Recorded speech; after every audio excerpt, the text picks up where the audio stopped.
Hi, I'm Kelly at Book and Paper Arts, and today I have a flip through of an altered book. It is Boxing Day, the day after Christmas, and I hope that you are hunkered down and happy. You may be hunkered down and blue, and with the kind of year that we've had so far, you could very well be both. So I'm going to go through this kind of slowly and talk about the process that went into the pages. So it will be a little bit of eye candy, and I hope a lot of inspiration. Let's go. It was bound into a book, a vintage book called The Autobiography of a Missionary Box. And a missionary box would have been like a little lockbox where you would collect funds for missionary work.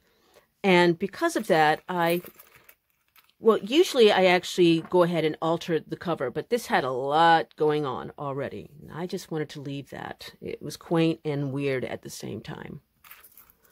I did, however, add some keys since it was about a missionary box, lockbox. And these were already on this ring, so it makes a nice little embellishment that's appropriate. This was given as a Sunday school present. That was a thing back then. I think this was 1902. And it says, Barry Island Forward Movement Sunday School, handwritten in pencil, which Barry Island is here in Wales, not very far away. She's from about 1885, and it was an engraving in a book of poetry. And I love her bold, cheeky look. And also the way that it's coming out gives a lot of interest to the page. These guys were from a book not that old. It was a coffee table book about birds. And this was already a pretty good layout, but as you know, if you've seen my videos, I don't want it to be page. I like my altered books to seem like, I want something to bring the eye across so that it's one canvas rather than two.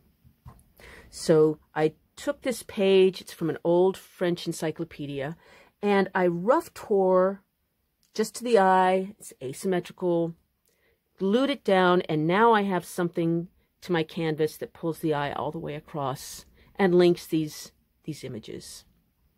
I also parked her on the edge of this Ex Libris card so that it's almost like a frame feel, which also makes it hold together and feel integral.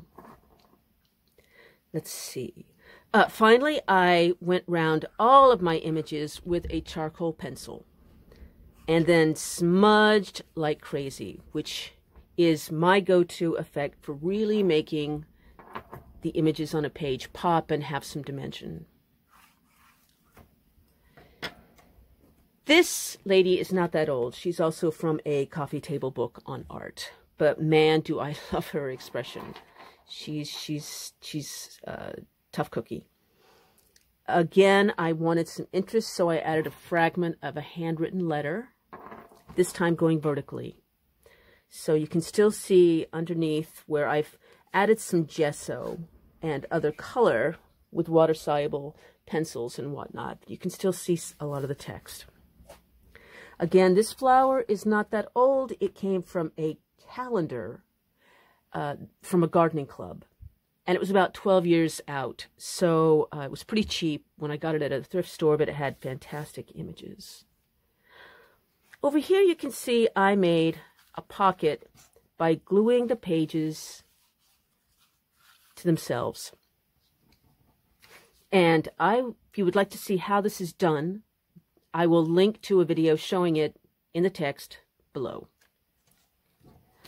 Inside the pocket is a little card. This is a postcard that I've altered on both sides. It's pretty distressed, and it's just pretty. So it looks like the postmark is 1877, and it's got a halfpenny stamp. And I like to leave it hanging out just a little so it actually still contributes to the layout. Here we have some cards more pockets that were made using postcards. Again, I have a video showing how this is done, and there's a link to that as well. So basically, I've just glued down all 3 sides except for this edge here. Inside here is a calling card, and this is from the turn of the 20th century, like 1900s. And if you gently lift up the flower, there's a name, and it is Margie Grist, Margie Grist. And you would have given these out to your friends. It says, ever faithful. I really like those scalloped edges too. Here is another card. This is a celluloid card. I think this is a "We Note You in Our Book of Memory" from Best to Jack. It's just a little celluloid card. Let's put the ribbon on the outside there. She is from an old postcard, a different postcard, and I cut that out and added it. And again, you've got the aspect of a frame here. This is interesting. It's where the binding broke on me. When you have a book like this where you've torn out so many pages, sometimes you will work on the book and you add glue and thick elements, and your binding will give. And so you have a choice at that point. You can either weep and shriek, or you can try to fix it. And a lot of what you do in an altered book is mending bindings.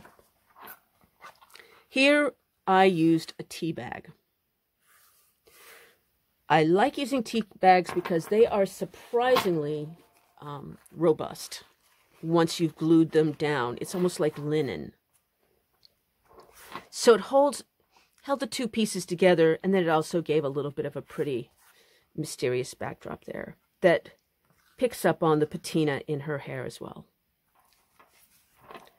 This is also from the calendar on gardening. Let's see. This, I also had to fix the binding here. And I wanted to do it, you can even tell here where it's still bust, but that was okay, a little bit. I did need to mend the top part, and for that I just used some mulberry paper, glued that on very carefully, pulling the edges together. And because it's mulberry paper, some of the print is still showing through. This is a tintype from the 1860s.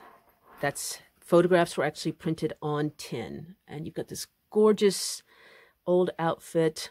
And I wanted to give him a little bit of a frame, so I rough tore several of the pages in different sizes and shapes, so that he actually now has a kind of very funky frame. Let's see, this is an old map. This is from 1903, and I got it from a tourist's book. I like these sienna colors, and then the dusty faded blue. This is an owl from a coffee table book. Let's see, I want to point out that I lined up the branch he's on and actually cut it out to match the coastline of the map. So without quite knowing why, it feels really well integrated into this page, so that it could be a surreal, kind of whimsical thing that was always there. She's actually from a cabinet card from around the 1900s. And I like the way that he's sort of looking at her and she's gazing outward. So we don't know what she's looking at. That's part of the story. Okay. This is a French kind of a receipt for a payment, like on a mortgage or something, a quittance. And I pulled it across again to make the layout hold as one canvas. I put this guy on top of the stamp, so he's got a little perch. This came from a book of botanical illustrations. I got that at a thrift store, and it was 1912. I got lucky that day. Let's see. She's from a postcard. And then it needed a little something extra, so I added an old stamp. These guys came actually from the 1840s, and it was a book of nature illustrations and engravings. And I really like the woodpeckers and the way it, very vertical, takes the eye up and down. I added some color, though. I thought it needed a little bit of something.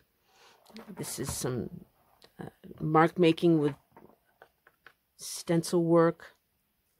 And actually, you can see here where I put them on a background from an old black and white magazine page that had a little bit of a floral thing there. Over here we have another pocket. This was made from a book of butterflies. And so I cut out the page and then trimmed away the top part so that all that was left was the butterfly. And now, hey presto, they make a charming pocket. Second pocket, which was the page previous to this one, glued down. So we have double pockets, double the interest. Oh, this is another calling card. It's a French one, and it says Souvenir d'amitié, which is a souvenir of my affection. But again, if you lift it carefully, there's a secret message here. And a holy card, and then a cigarette card with some flowers. Is that going to go? Yeah, there we go. Finally, for the back frontispiece, I just put in this whole cabinet card.